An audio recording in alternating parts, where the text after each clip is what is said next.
My dear students, we read earlier two poems by William Blake, The Lamb and the Tiger.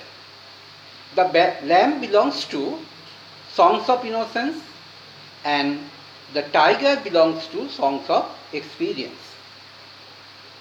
Today we are going to read Chimney Sweeper poems.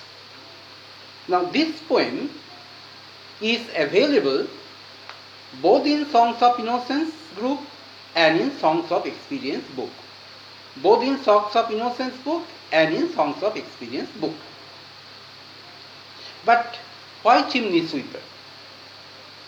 What is the reason for the poet's choice of theme so far as Chimney Sweeper is concerned?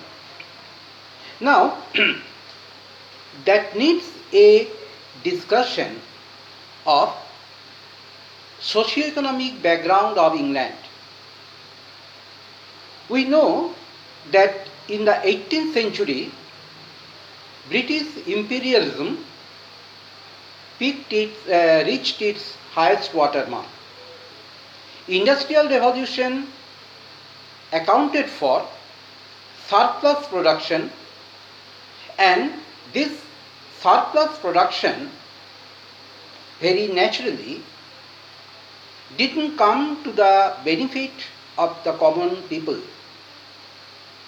There emerged a group of people with profit-making attitude, and they pounced upon, they gave priority only to profit and not to human welfare. The felicities of life was not in their agenda. So this greed, this hunt for profit made them mad. So when they were running their factories, they pounced upon children as a child labor, was very much available in the market, and they could be employed at a very low rate. You know that the capitalists always want to ensure minimum cost of investment and maximum profit. This is their policy, and in consonance with this policy, they employed the chimney sweepers. You know that it is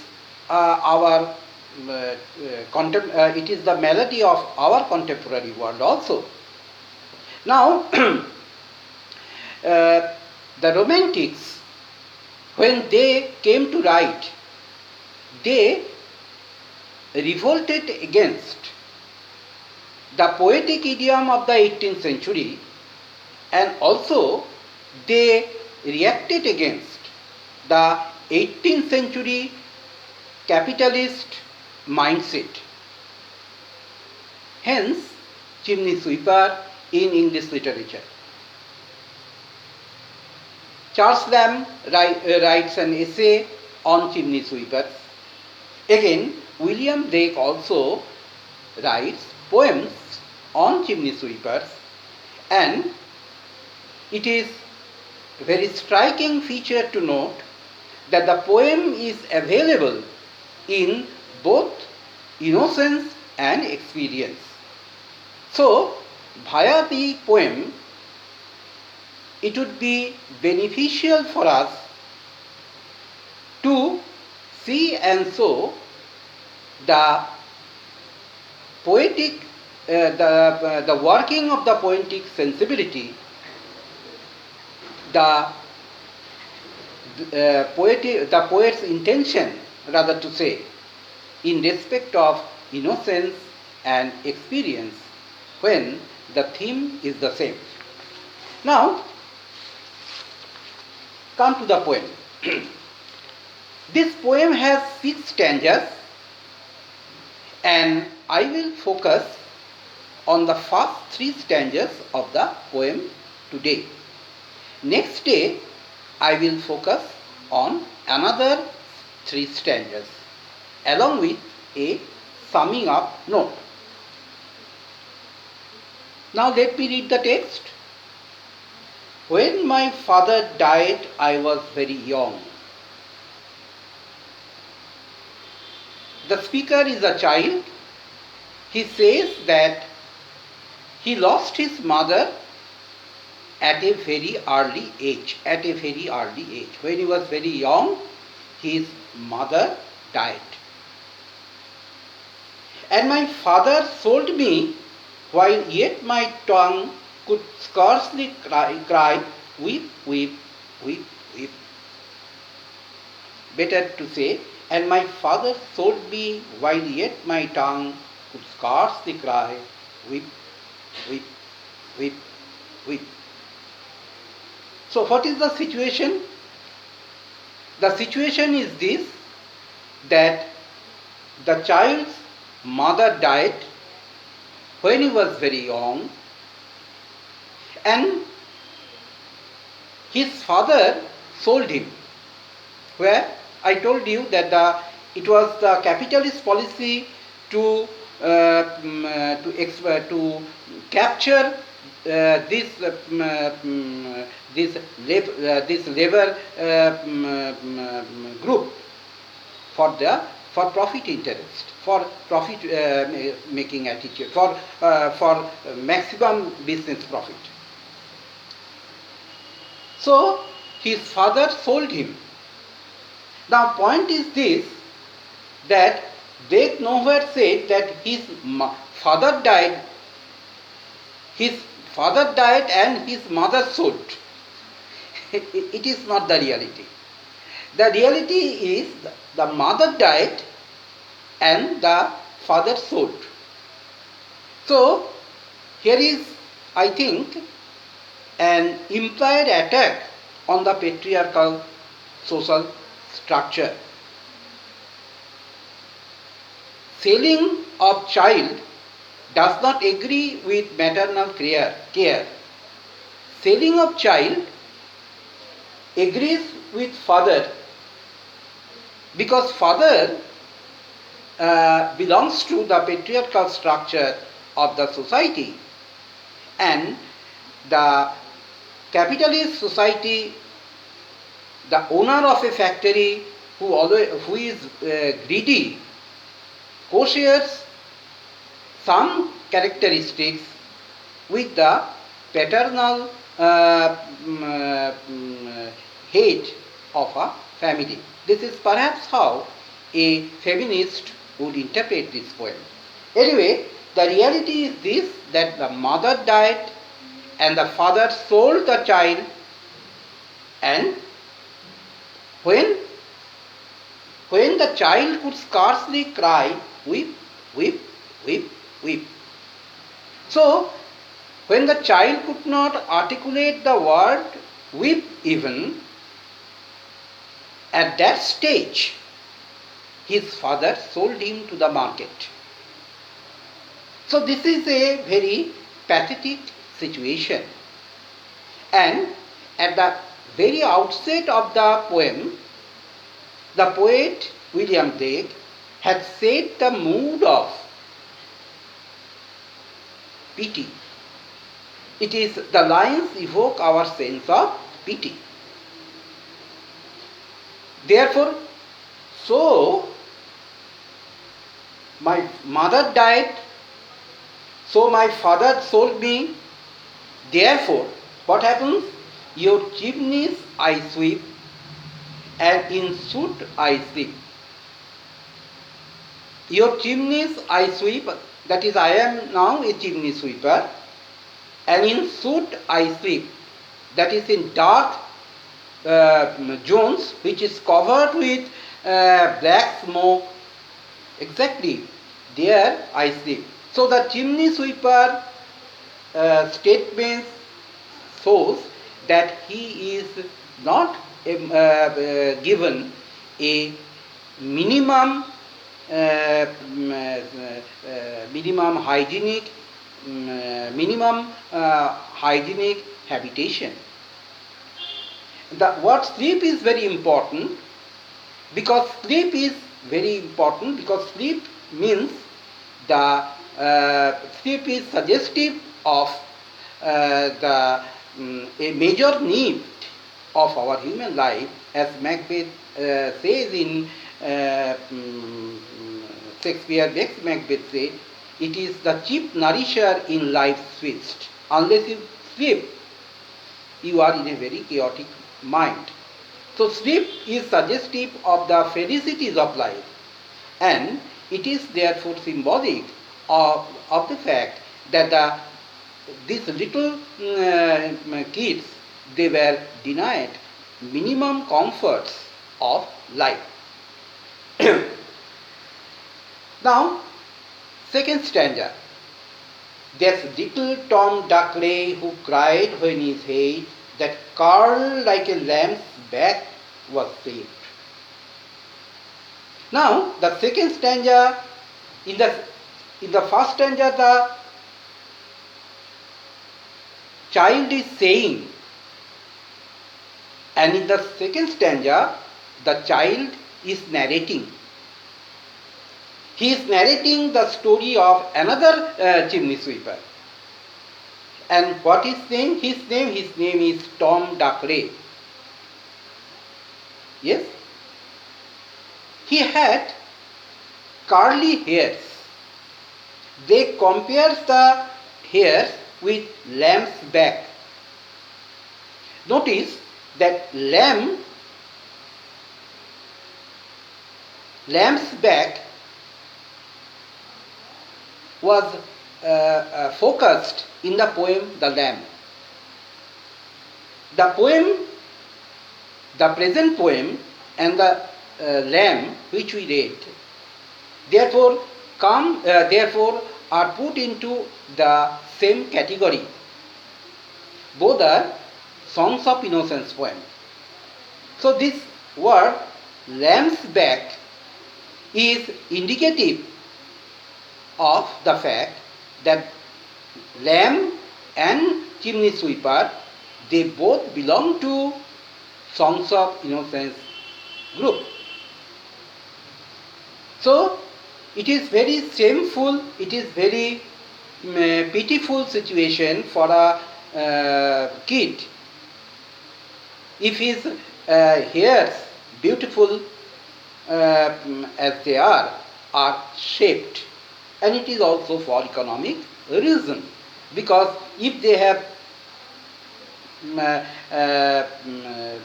hairs, that would be very much expensive so far as maintenance is concerned.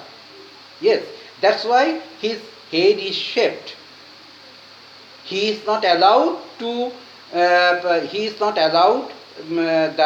curly hairs on the head, though it is natural, though it makes him a beautiful look. When profit-making attitude is important, there beauty, felicities of life, these criteria are not operating. But there comes a consolation from the speaker. So I said, hush Tom, never mind it. So this boy says that, oh Tom, please do not mind. For when your head's bare, you know that the soot cannot spoil your white hair. Never mind it. Don't take it otherwise. Because now you are bare, the black coal they would not be able to spoil your white head, your white hairs. So here is a consolation.